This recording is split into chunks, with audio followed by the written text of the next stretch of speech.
Hola, bienvenidos a este diario, ¿cómo están? Gracias por acompañarnos, por siempre abrir su mente y su corazón. Y hoy quiero presentarles con su nombre de pila a Robinson Arenas, porque ahorita me estaba diciendo su nombre espiritual y ahorita nos cuentas el por qué ese nombre espiritual.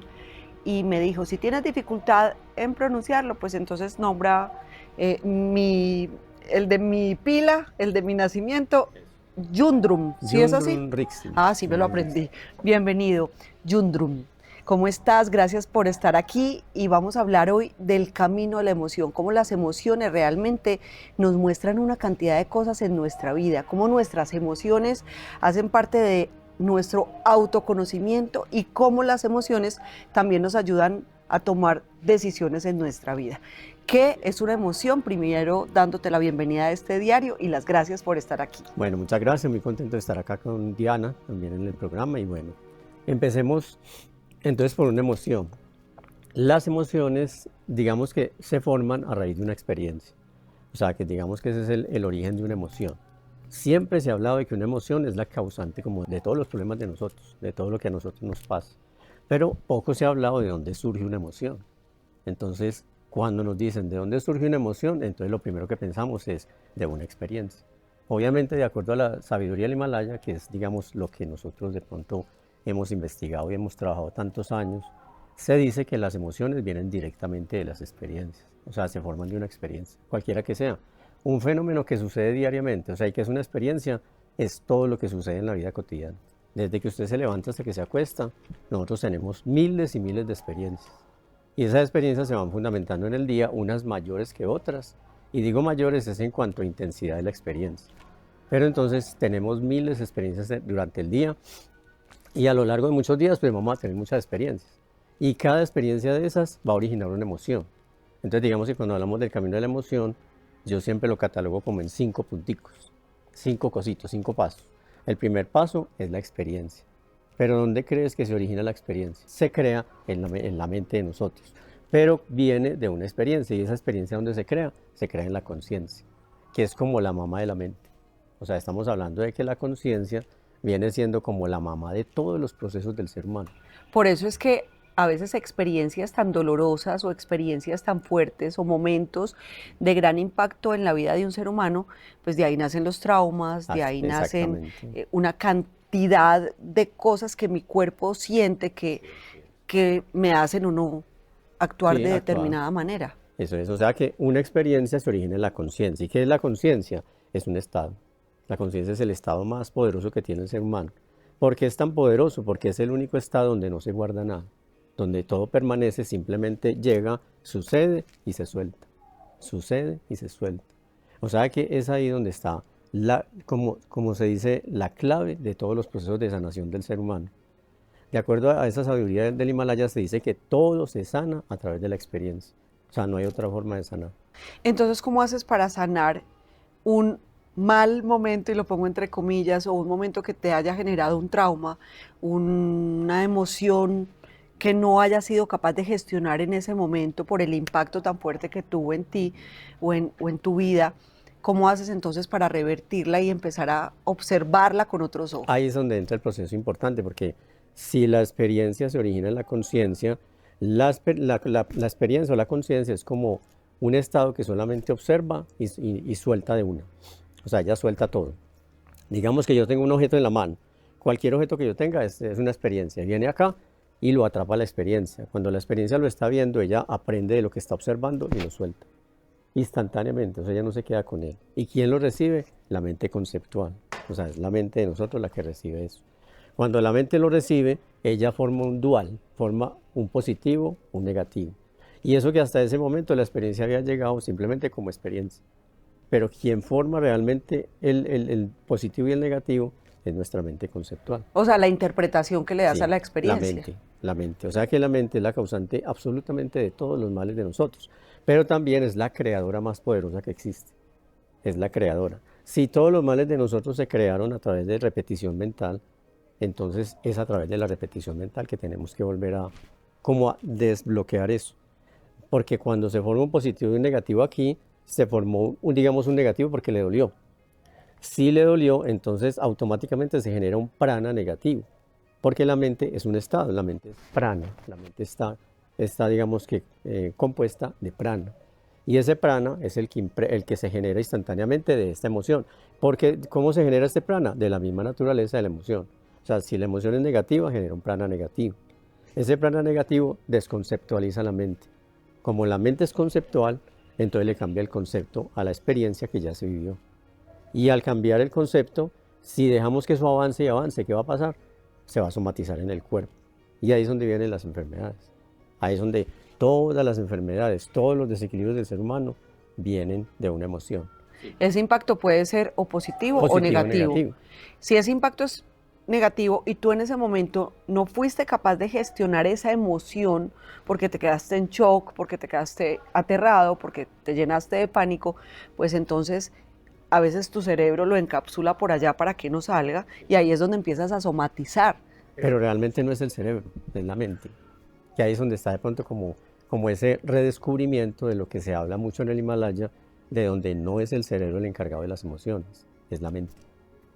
Es ahí. Y por eso es que muchas veces cuando vamos donde un psiquiatra, donde un neurólogo, nos medican. ¿Están medicando qué? Están medicando el cerebro, no están medicando la mente. La mente no se puede enfermar, porque la mente solamente lo único que le pasa se desconceptualiza. Ese es, digamos, que el único mal que le da a la mente. Ella se desconceptualiza, o sea que pierde el concepto. Entonces, si la mente no se puede enfermar, ¿de dónde sale el concepto de que existen enfermedades mentales?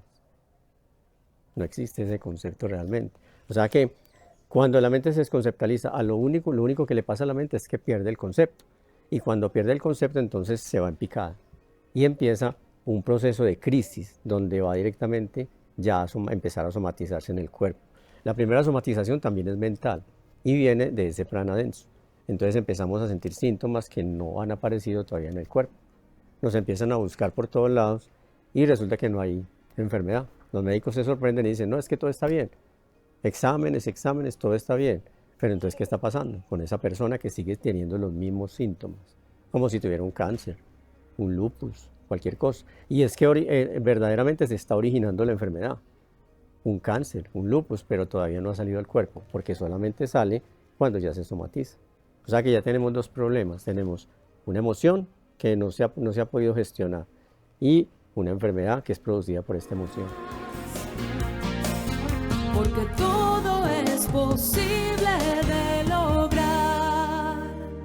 Y hace mucho rato sabemos que la Organización Mundial de la Salud ha dicho que entre un 85 y hasta más porcentaje, pues las enfermedades son emociones no gestionadas, emociones reprimidas, emociones que no se trabajan.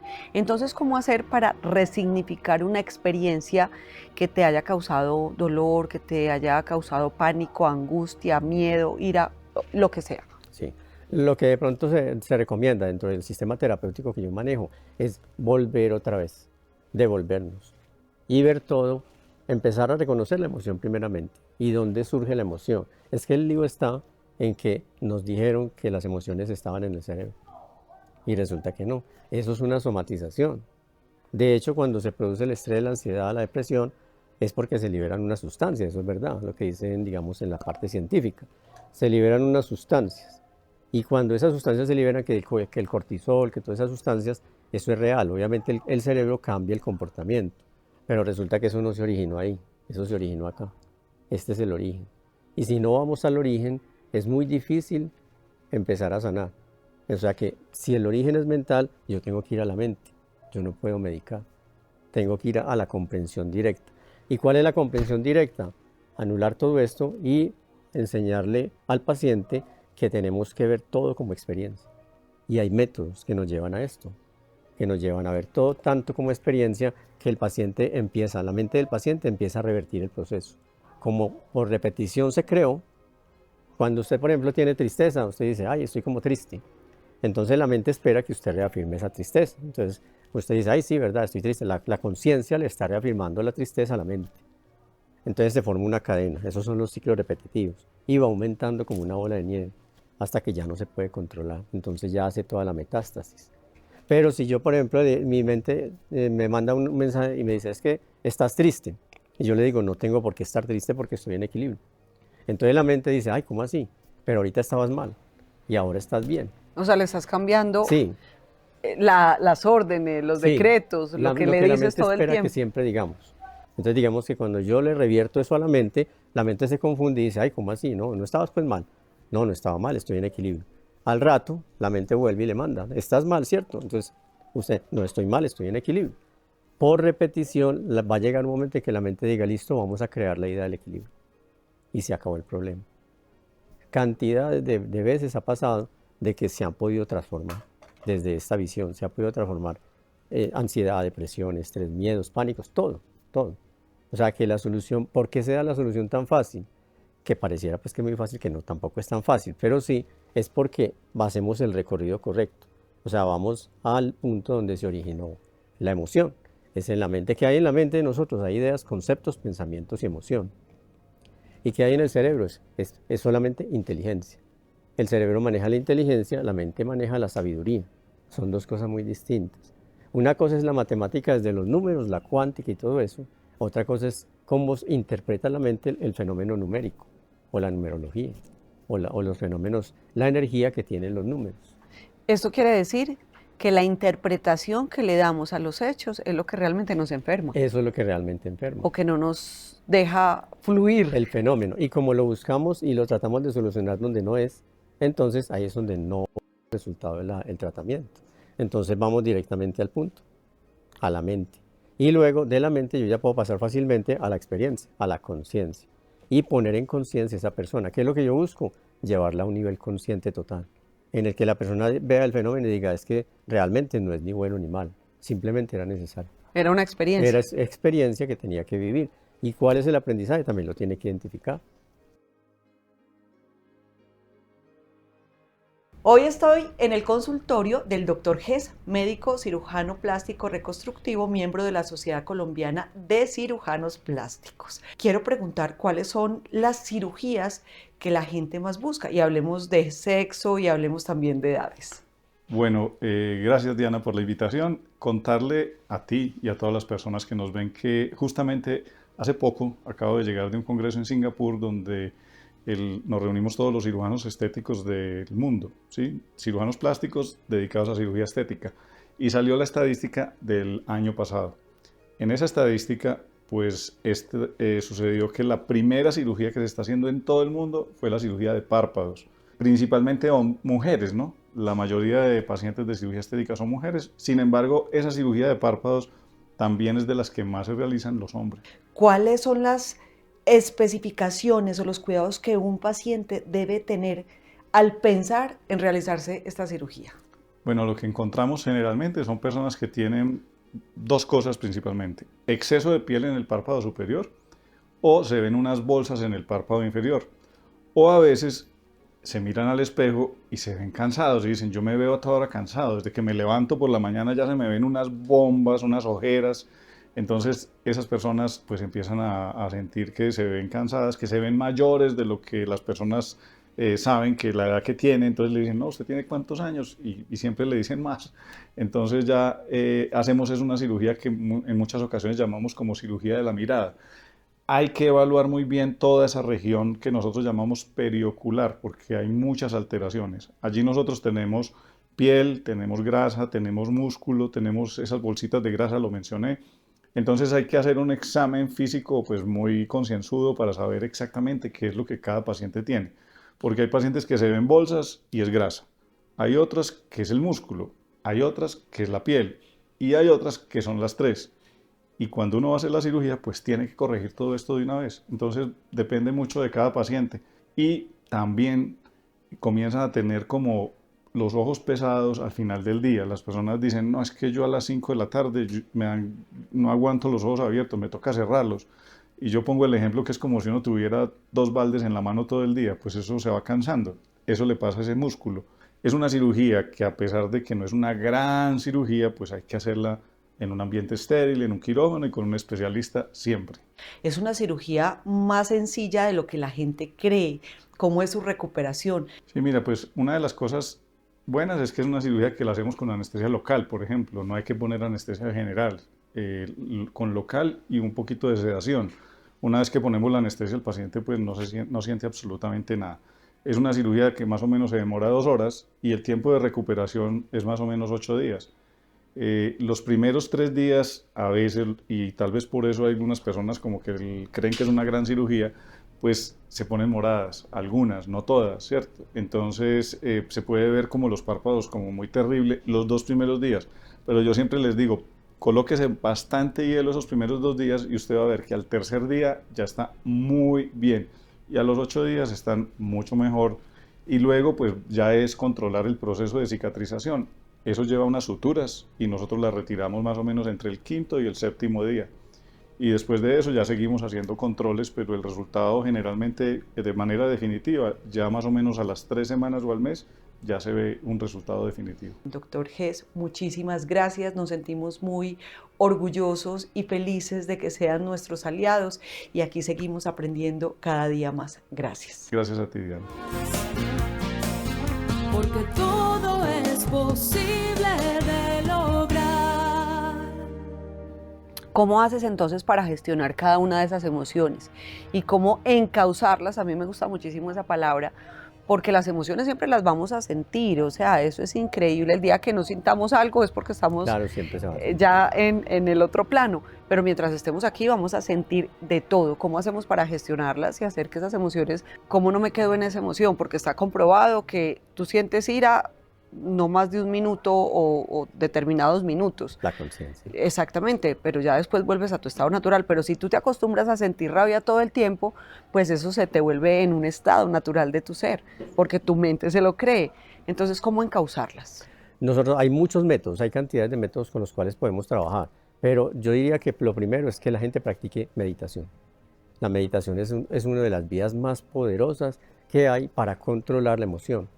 Y el secreto radica en que cuando yo estoy meditando, nosotros tenemos 84.000 pensamientos al día, imagínense.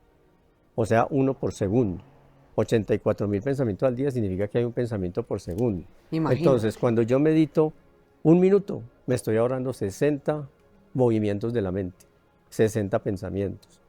¿Por qué? Porque el pensamiento no se da en la mente, se da en la conciencia. Entonces, o una está trabajando y la otra descansa, o la otra trabaja y la otra descansa. Por lo general, al ser humano le pasa lo contrario. La mente trabaja y la conciencia descansa. Por eso es que vienen todos los problemas. Por eso es que tenemos miedos. ¿Por qué? Porque la mente tiene ideas, conceptos, pensamientos y emoción. ¿Y qué tiene la conciencia? Nada, porque ella es vacía. Ella en sí misma es vacía porque ella no se queda con nada. Todo lo suelta. Entonces, ¿cuál es la idea del ser humano? ¿A dónde debe llegar el ser humano? Con su evolución y con todo su trabajo emocional. Cada vez a ver todo desde la experiencia para poderla gestionar. Pero entonces digamos que esos métodos, la meditación sería un método. Otro método sería todas las terapias que vayan enfocadas a reconocer la emoción no dual, sino desde la experiencia como tal. O sea, hacer la manera de que a través de las formas terapéuticas el paciente llegue al punto en que comprenda. O sea, no hay manera de sanar si el paciente no comprende. A nosotros nos pueden dar yagé, nos pueden dar hacer sanaciones energéticas y de todo, y todo eso es súper bueno, eso es excelente. Pero ¿qué me gano yo con hacer una terapia energética si no estoy entendiendo la emoción que la originó? O sea, no gano nada. ¿Por qué? Porque mire dónde está la emoción y mire dónde está la energía. Una sanación energética me limpia, pero si yo dejo pasar el tiempo, con el tiempo que va a pasar se reproduce nuevamente la energía porque esta fue la que la originó. O sea que lo que yo tengo que trabajar es esto, que es el origen. Y luego de que ya gestiono esto, entonces ya me sitúo en el nivel de la experiencia, donde ya simplemente todo es tranquilo. Y todo lo que pasa o lo que nos ha pasado es lo que tenía que pasar. Hay muchos profesionales que aseguran que recordar la experiencia es necesario para sanar, precisamente por lo que nos has explicado, porque se interpreta o se le da otra interpretación. Y hay otros que he escuchado que dicen que para qué ir a revolver tanto miedo, tanta ira o tanta frustración, que es mejor dejar eso tranquilito en el pasado. ¿Cuál es la opinión? Desde esta sabiduría, la opinión es que no se debe recordar la experiencia. O sea, yo tengo que tener claro de dónde viene ese problema, porque yo lo identifico en mis terapias. Identifico dónde viene su problema. Ya sé dónde viene, de la mamá, de un hijo, de un problema que tuvo con una pareja. Pero lo que yo no intento es devolver al paciente a esa experiencia. Hay muchas técnicas que intentan devolver al paciente a la experiencia, como por ejemplo la hipnosis, que también es muy buena. pero la hipnosis me muestra el problema, pero no me está sanando. No me está sanando porque me está solo mostrando cómo fue los detalles del problema, de esa experiencia que yo viví, pero no la he comprendido. O sea que yo termino en hipnosis y posiblemente esté muy tranquilo porque vi detalles de cosas que yo no conocía de esa experiencia, pero al momento que yo voy a mirar bien adentro de mis emociones, me doy cuenta que no las sané, porque Wow. no la comprendí. Porque lo único que se sana o lo único que sana es la comprensión absoluta desde la naturaleza o desde la conciencia.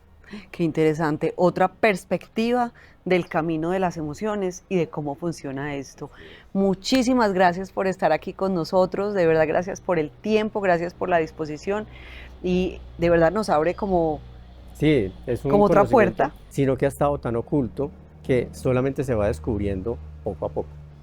Ha Y estado como súper siempre lo oculto. decimos, el maestro aparece cuando el alumno Así está es, tal preparado. cual. Mil gracias a ustedes también. Un abrazo inmenso. Recuerden siempre que ser feliz es una decisión y todo lo que implica ser felices. Pásenla bien y mañana nos vemos para que escribamos juntos una nueva página de este diario. Hasta pronto.